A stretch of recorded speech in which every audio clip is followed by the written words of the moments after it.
Olá, seja muito bem-vindo a mais um estudo da nossa série especial de estudos bíblicos para corredores. Hoje estudaremos o tema número 10, modalidades de corridas, dons espirituais. A confiança em si mesmo é o primeiro segredo do sucesso. Qual o tipo de corrida que você mais curte? Correr na rua, na praia, na montanha? Você sabia que existem inúmeros tipos de corrida dentro do atletismo? E qual sua distância preferida? 5, 10, 21, 42 ou uma ultramaratona talvez? Com efeito, o atletismo envolve várias modalidades de corridas. A seguir, iremos mostrar os principais tipos de corrida. Veja em qual você mais se identifica. Corrida de pista. A competição de atletismo mais tradicional que existe é a corrida de pista. Essa modalidade envolve várias provas, como as corridas de pista ovais, as corridas de meio fundo, as corridas de fundo e as corridas com obstáculo. Vamos ver quais são cada uma delas? Corrida de pista ovais. O atleta corre em uma faixa que pode ser de 100, 200 ou 400 metros. Corridas de meio fundo, com distância de 800 a 1.500 metros, onde os atletas não precisam ficar na sua respectiva raia. Corridas de fundo são realizadas dentro da pista, com distância de 5 e 10 mil metros. Corridas com barreiras. As provas acontecem dentro de estádios, com barreiras que o atleta deve saltar. Ela é dividida em 4 modalidades: 100 metros feminino, 110 metros masculino, 400 metros masculino e feminino e 3.000 metros feminino e masculino. Há também as corridas de rua. Esse tipo de corrida é realizado nas vias urbanas pavimentadas e planas.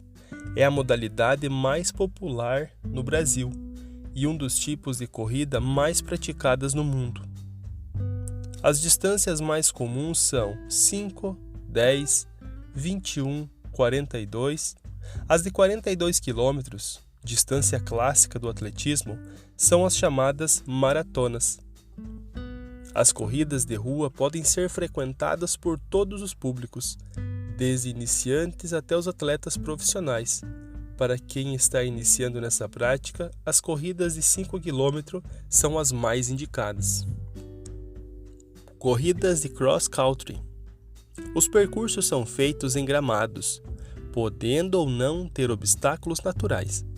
Nas competições oficiais, as distâncias são de 12 km. Na categoria adulto, 8 km nas categorias adulto e feminino e juvenil masculino, 6 km na categoria juvenil feminino e 4 km nas categorias adulto masculino e feminino, prova curta.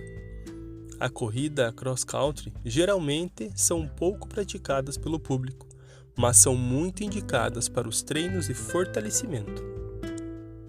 Corridas de montanha. O que caracteriza a corrida de montanha é o percurso, cheio de subidas e descidas, com ou sem obstáculos naturais.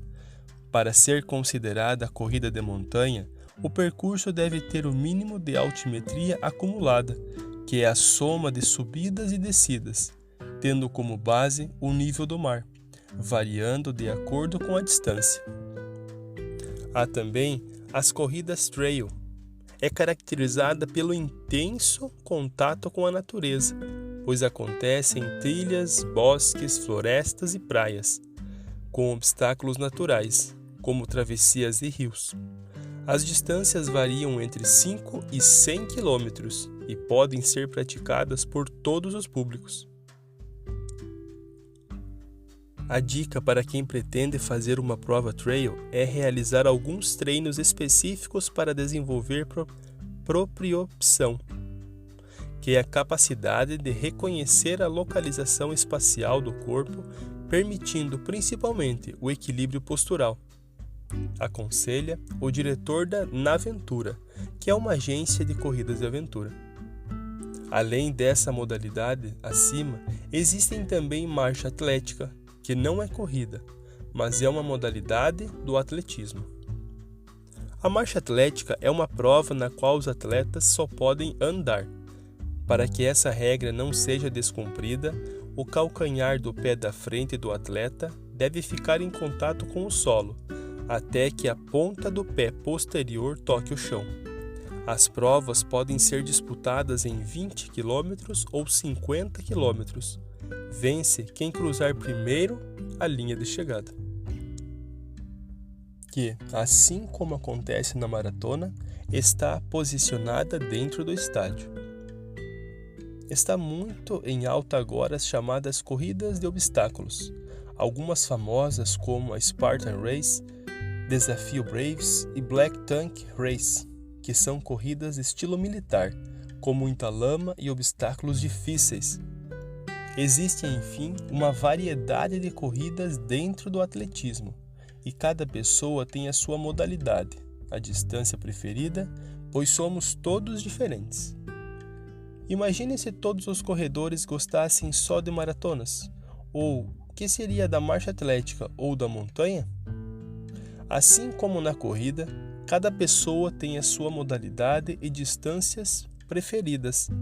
Na nossa vida espiritual, temos diferentes tipos de dons, que são talentos que Deus concede a cada pessoa, de maneira diferente, para usá-los no seu serviço.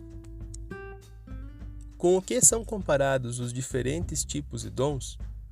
Nos livros de Romanos, capítulo 12, versos 4 a 6, e no livro de 1 Coríntios, capítulo 12, verso 12, nos dizem a seguinte ideia: porque assim como num só corpo temos muitos membros, mas nem todos os membros têm a mesma função, assim também nós, conquanto muitos, somos um só corpo em Cristo, e membros uns dos outros, tendo, porém, diferentes dons, segundo a graça que nos foi dada.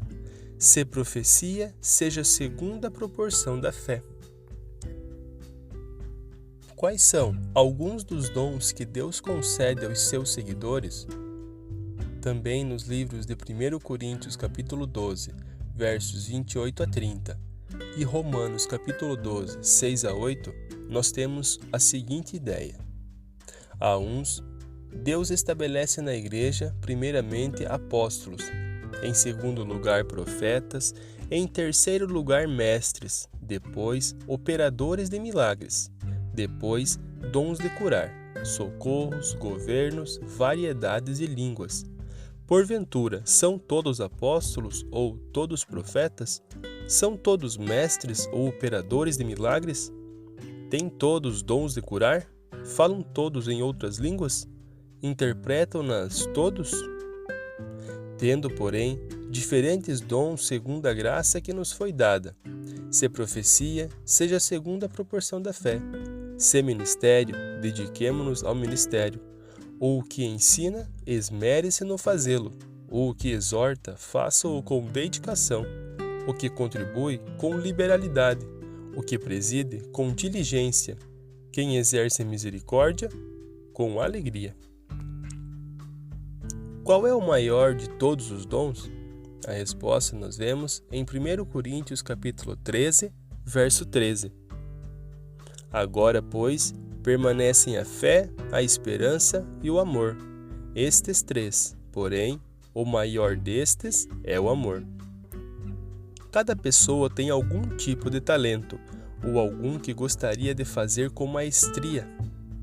E esses talentos podem ser desenvolvidos para Deus. A Bíblia fala de diferentes tipos de dons, e como essas diferenças são importantes para o desenvolvimento da vida cristã. Quando esses talentos natos são desenvolvidos para Deus, isso se torna um dom espiritual. Qual é o seu dom espiritual? Apenas correndo podemos descobrir que modalidade gostamos mais, e é só convivendo e participando das atividades recomendadas na Bíblia que vamos descobrir qual é o nosso dom. nossos amigos também irão nos ajudar a perceber qual é o dom que Deus nos concedeu. Existem também testes que podem ajudar nessa busca, mas fica tranquilo, será algo natural e prazeroso descobrir qual é o seu dom. É só você se dispor. Por mais que nós sintamos que não temos um dom especial, assim a palavra de Deus nos fala que todos nós fomos agraciados com um talento, com um dom. E a minha oração nesse momento é para que você que está ouvindo essa mensagem possa descobrir qual é o seu talento e dedicar esse talento tão precioso concedido por Deus para Ele. Eu aceito usar meus talentos e correr a corrida da vida exercendo meus dons espirituais. Esse é o desejo para a minha vida, a minha família, meus amigos, e é o meu desejo para você também que está ouvindo essa mensagem. Que a cada dia você possa meditar, que sinta o interesse no coração inspirado pelo Espírito Santo de descobrir qual é o seu dom, o seu talento. E descobrindo-o, possa usar em proveito para o reino dos céus. Obrigado, Senhor Deus, pelos talentos que o Senhor concede a cada um. Obrigado por essa variedade que nos concede para que a Tua igreja, para que o Teu povo cresça, para que sejamos úteis para o reino dos céus. Entrego, Pai, a vida de cada pessoa que está ouvindo essa mensagem nas Tuas mãos. Concede, Senhor, a Tua paz, que o Teu amor faça parte constantemente das nossas vidas. Oramos em nome e por amor de Jesus Cristo. Amém.